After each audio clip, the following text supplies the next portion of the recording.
हाँ भाई बोला आपको स्टूडेंट। आज के इस वीडियो में आप सभी का फिर से एक और स्वागत है आपके चैनल ना ऑनलाइन पर्सन। बच्चों आज जो है ना स्टूडेंट्स का ये SST की जो है छात्रों की परीक्षा है, इसका ये क्लास 9 के लिए इसका तीसरा वीडियो। और आज हम जो पार्ट में शुरू करने वाले हैं हमारा घन और बहुपद।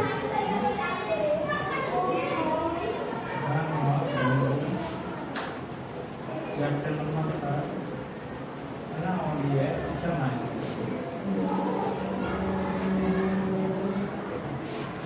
क्लास है ना 9 के लिए क्लास 8 का सिलेबस आता है। सबसे पहले इसमें शुरू करते हैं घन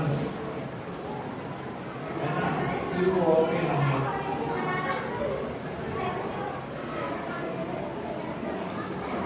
इसमें देखिए किसी संख्या की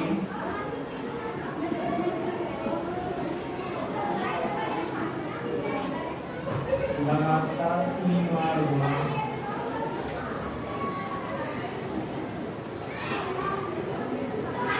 से प्राप्त संख्या का घनमूल कहलाता है।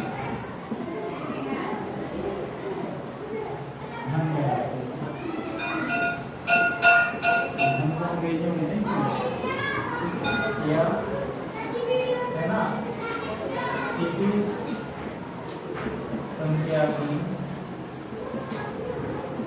तीसरी घात के मान को घन कहते हैं। दोनों परिभाषा एक ही है, समझिए। जैसे मैंने कहा 4 गुणा 4 गुणा 4 क्या है 64। तो ये भी क्या हो गया कि जो है ना 64 4 का क्या है घन। तो 64 इज द क्यूब ऑफ 4। सबसे पहले हम घन समझा गया। अब यहाँ पे 1 से लेकर 10 तक कुछ घन देख लिए हुए हैं। देखो 8 होता है, 3 का 27, 4 का 64, 5 का 125, 6 का 216, 7 का 343, 8 का 512, 9 का 729 और 10 का 1। अब इधर आगे है ना, अब घन की कुछ संभव है सामान्य और प्रक्रिया गुण। इसमें पहला है सम संख्या के घन सम संख्या के घन सम व विषम संख्याओं के घन विषम होते हैं। Q of even number is given and Q of the odd number is odd. Okay.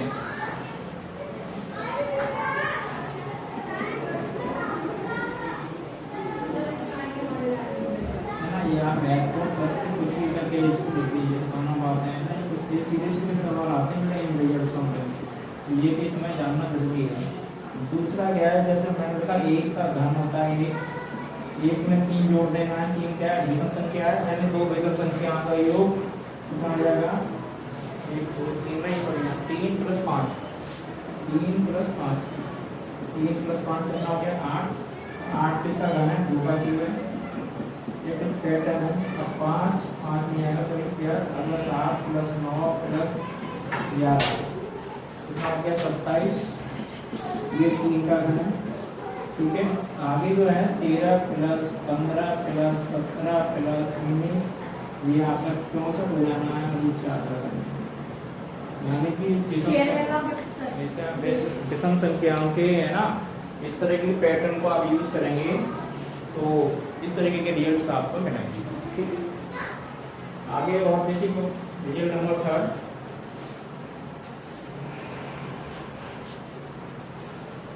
सबसे इम्पोर्टेंट रिजल्ट है तीसरा वाला। जैसे देखो बेटा लिखा हुआ है 2q - 1, ये हमेशा बराबर होता है इंद्रमती गुणा में 3 की गुणा में, इंद्रमती गुणा में 3 की गुणा, यानी 3 × 6 = 7 के बराबर होता है।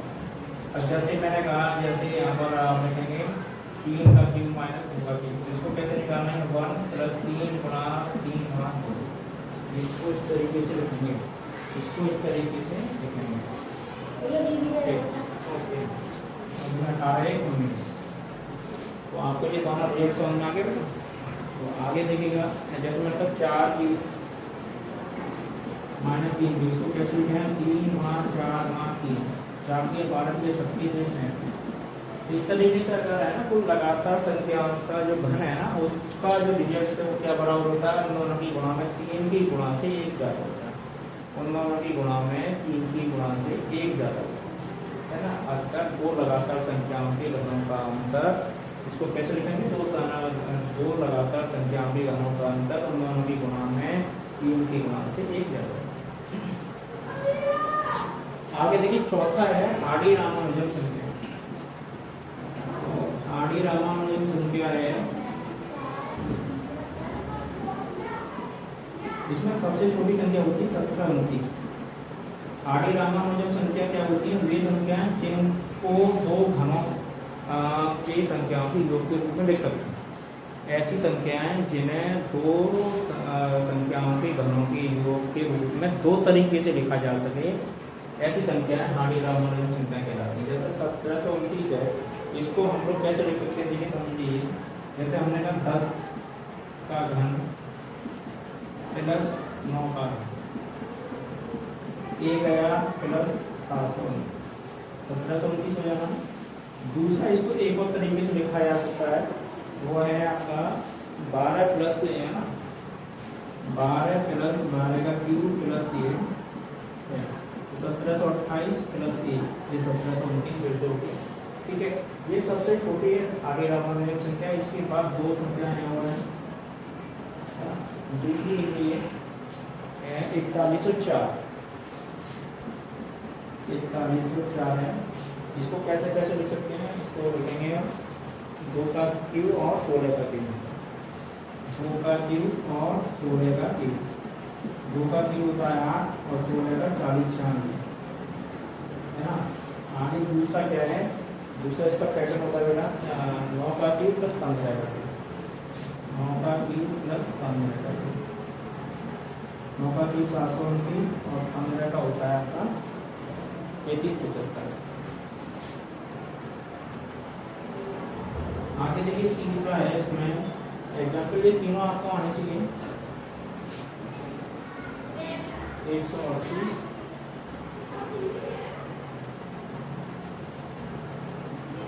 32 13,832।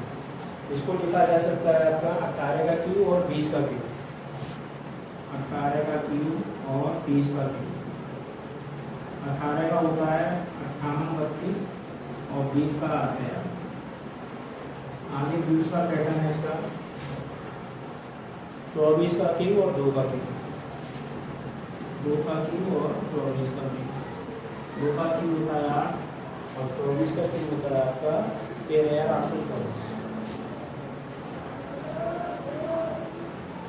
ठीक है, यहाँ पे क्या समझना है, ये होती है आपकी आडी रामानुजन संख्या। ये 4 रिजल्ट से इनके बनोगे। आगे देखिएगा पूर्ण घन संख्याएं क्या होती हैं।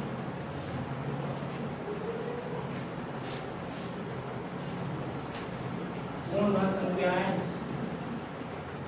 जो संख्याएं घन होती हैं वही पूर्ण घन संख्याएं कहलाती हैं। तो शॉर्ट में समझ लीजिए, जैसे मैंने कहा ये एक के बाद 2 का होता है 8, 27, 64 है ना, 125, 216 है ना, 343। जिनका हम है ना किसी संख्या का घन होगी, ये सारी संख्याएं पूर्ण घन संख्या। ठीक है, तो ये इंपोर्टेंट पॉइंट है इसके घन के। अब चलिए घन निकालने की शॉर्टकट लिख लेते हैं।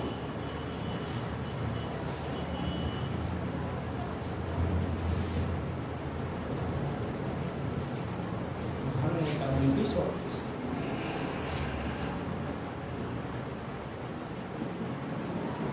आया भी है बात, घन निकालने की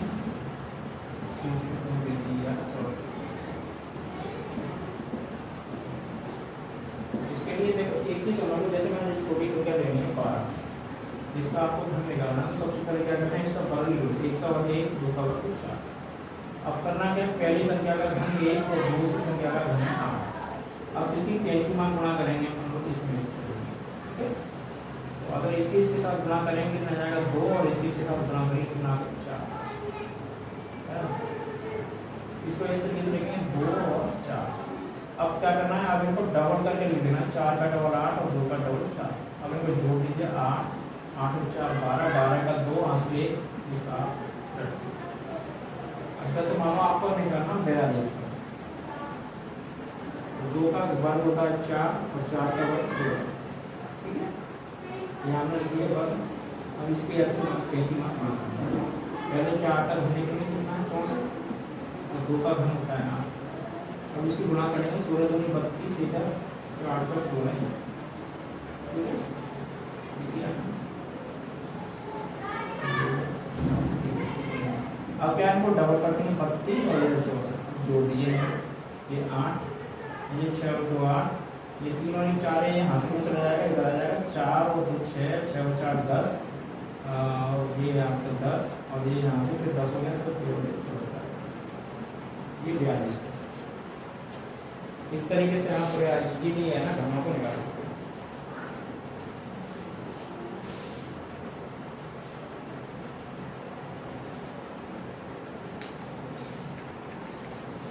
तो घन में तो बस इतना ही है। चलिए अब घन के रूप देखते हैं ठीक है।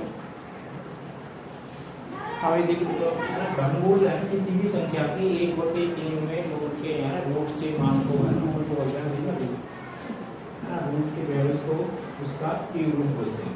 जैसे मैंने कहा 27 है ना 27 की जब फैक्टर करोगे 3 आ जाएगा है ना। और जो एक घात होती है किसके बराबर होती है 1/3 की घात के बराबर होती है। और इसको घातों की पावर से अगर इसको सॉल्व करेंगे तो 3 का 3 आएगा।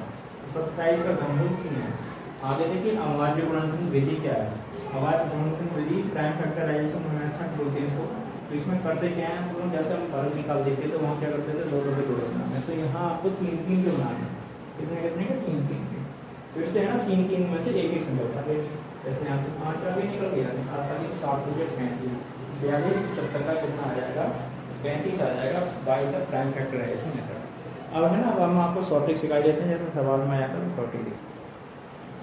आगे देखिए भाई है ना ये शॉर्टिंग है ना इसके लिए 2 टेबल बना लेते हैं आप घनमूल निकालने के लिए। सबसे पहले टेबल है एक और दूसरे में यहाँ पे 1 से लेकर 10 तक के घन है ना। अब देखिएगा इसमें यूज कैसे करते हैं ये ध्यान रखना किसी भी संख्या के इकाई के 1 है 4 है 5 है 6 और 9 है। तो इसके घनमूल में भी 1 4 5 6 9 घन में क्या घन में घन और घनमूल दोनों में यही संख्या है। जिसकी संख्या के इकाई के अंक पर 1 है तो इसके घन में अगर निकालोगे तो इसका इकाई का अंक भी घन का एक ही रहेगा। घनमूल का भी 1 होगा 4 का 4 होगा 5 का 5 6 का 6 और 9 का 9। अब कहाँ चेंज होते हैं वहाँ देख लीजिए 2 का 8 होता है 8 का 2 3 का 7 7 का 3। ये आपको ध्यान रखने वाली बात है। दूसरे ये आपको लिख लेना है। देखो इसको काम कैसे करते हैं जैसे ये 432 और 314 अगर ये परफेक्ट क्यू नंबर है तो 100% आपको इतना सा काम करना है 425 अब 2 के इकाई तक के चीज करना होगा 8। 314 किसके वर्ग से कम देखिएगा ये 7 के वर्ग 7 का वर्ग 343 और 6 का 16 तो ये 7 के वर्ग से कम है बल्कि घन से कम है तो यहाँ 6 आ जाएगा। जिसके घन से कम है उसको लिख देना है 6 बस उत्तर हो गया पता कितना तक करना है। और ये भी आपकी घन निकालने की ट्रिक आपको सवाल दे दीजिएगा जो हमारे पेपर में आते हैं 2-3 सवाल हैं। और इससे हमें एक चीज़ और समझे दशमलव। हाँ भाई देखिए दशमलव संख्याओं के घन वाला होता है ना जैसे 0.04 पर क्यों करना है आपको।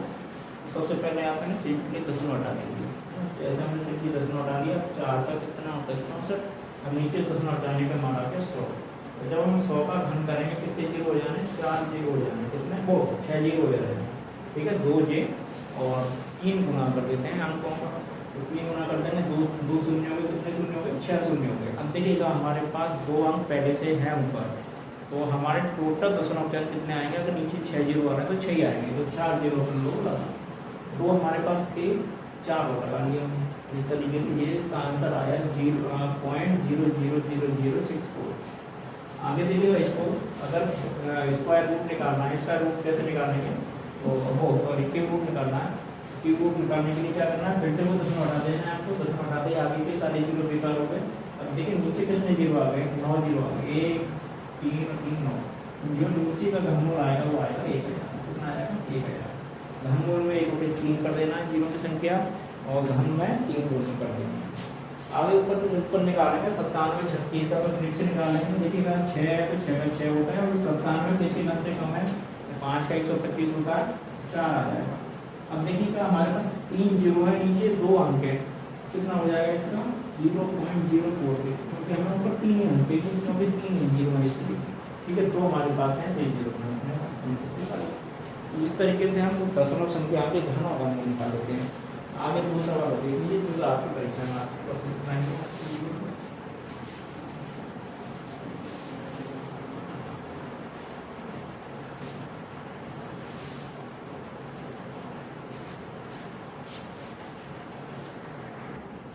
हाँ बेटे को ये है ना 53,240 को सबसे छोटी प्राकृतिक संख्या से भाग दिया जाए कि भागफल पूर्ण घन बन जाए। अगर इस तरीके के सवाल आते हैं तो सबसे पहले आप कौन सी विधि लगाएंगे? आवाज गुणन विधि लगाएंगे, है ना। ये शॉर्ट ट्रिक से नहीं होगा। आवाज गुणन विधि लगाएंगे तो पहले फैक्टर करेंगे, फिर इनके 3 के जोड़े बनाएंगे। जब हमने फैक्टर किए, इनके गुणन करें, तो फिर 3 के क्या बनाए? 3 को जो है ट्विन बोलते हैं, ट्विन मतलब ट्रिपलेट बोलते हैं, ठीक है। ट्रिपलेट, अगर ट्रिपलेट बनाने पर क्या होता है? एक जो संख्या ये हमारी रहती है, इसके आपके ट्रिपलेट नहीं बने, ये केवल सिंगल संख्या रहेगी, तो 5 का भाग देते हैं, तो हमारा जो ऑप्शन सही होगा वो 5 ही होगा। अब हम इसको चेक कर लेते हैं। 5 का भाग देने पर ये संख्या पूर्ण घन बन जाएगी। 5 का भाग देने पर आ गई 10,648। अब आपको इसका आंसर हमें बताना है, ये किस संख्या का घन है। 10,648 किस संख्या का घन है, ये आप है ना हमें कमेंट करके भेजेंगे अपना नाम और जिले का नाम और इसका आंसर, है ना। आगे देखिए क्वेश्चन नंबर 2, 392 को गुणा करने पर गुणनफल एक पूर्ण घन बन जाएगा। ऐसे करेंगे इसमें भी बेटा, क्या करना है कि आपको गुणन करने के बाद है ना, यहाँ पर फिर से ट्रिपलेट बनाएंगे आप। इसके 2 के तो बन गए, 7 का नहीं होना, 7 के में 1 7 कम है, तो 1 7 गुणा कर देते। सपोज करो यहाँ 1 ही 7 होता फिर तो 2 बार 7 गुणा करते। ठीक है, हमें हर एक अंक के ट्रिपलेट बनाने हैं, जितने भी कम पड़ रहे हैं उतनी संख्या अंकों की आपको गुणा करनी पड़ेगी। तो यहाँ पर क्या आ जाएगा? 700 की गुणा करने पर यह संख्या पूर्ण घन हो जाएगी। ठीक है, तो जो ऑप्शन आपका सही रहेगा वो कितना रहेगा? 7 सही रहेगा। अगर सपोज करो इसमें 1 ही 7 होता तो फिर हम 49 की गुणा करते। और अगर और कोई भी अंक होता है जिसके ट्रिपलेट नहीं होते, तो फिर उनके जितने भी अंक कम पड़ रहे हैं उतने की गुणा करी जाती है। तो ये 1744 आंसर आया, जो कि एक घन है। और आपको ये बताना है ये किसका घन है, और ये भी बताना है 10,648 किसका घन है। दोनों के आंसर आप हमें कमेंट में लिख भेजेंगे। भेजने का वही तरीका, नाम अपना लिखेंगे, फिर जिले का नाम, फिर इन दोनों क्वेश्चन का आंसर। ठीक है बच्चों, जो बच्चे हैं ना, आज की वीडियो में इतना ही। मिलते हैं अगली वीडियो में नए चैप्टर के साथ। आप लोग अच्छे से अपनी तैयारी करते रहिए, पेपर आपका 11 मिनट होने वाला है। अच्छा, साइंस और जीके के क्वेश्चन हमारे आंसर भेज रहे हैं, उनका चैनल दूसरा है, उस चैनल को जाकर पकड़ लिए और वहाँ से साइंस और जीके पढ़िए। और मैथ की वीडियो तो इस पर आएंगे 11th और इसके 9th के। अच्छा, जो बच्चे हमारे इंग्लिश मीडियम के वो कह रहे थे सर वीडियो इंग्लिश में बना दिया करिए। बेटा समस्या ये है कि वीडियो इंग्लिश में आने के हिंदी की बड़ी मुश्किल से बन पाते हैं, समय नहीं मिल पाता। तो एक काम क्या करेंगे, हम है ना इंग्लिश के जो वीडियो हैं वो यशस्वी वाली योजना के लिए बनाएंगे।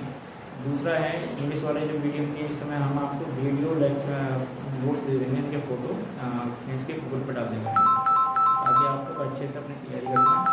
ठीक है,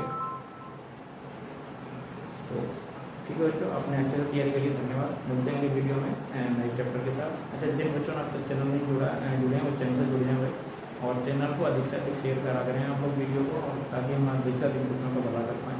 वीडियो पसंद आए तो उसको लाइक करना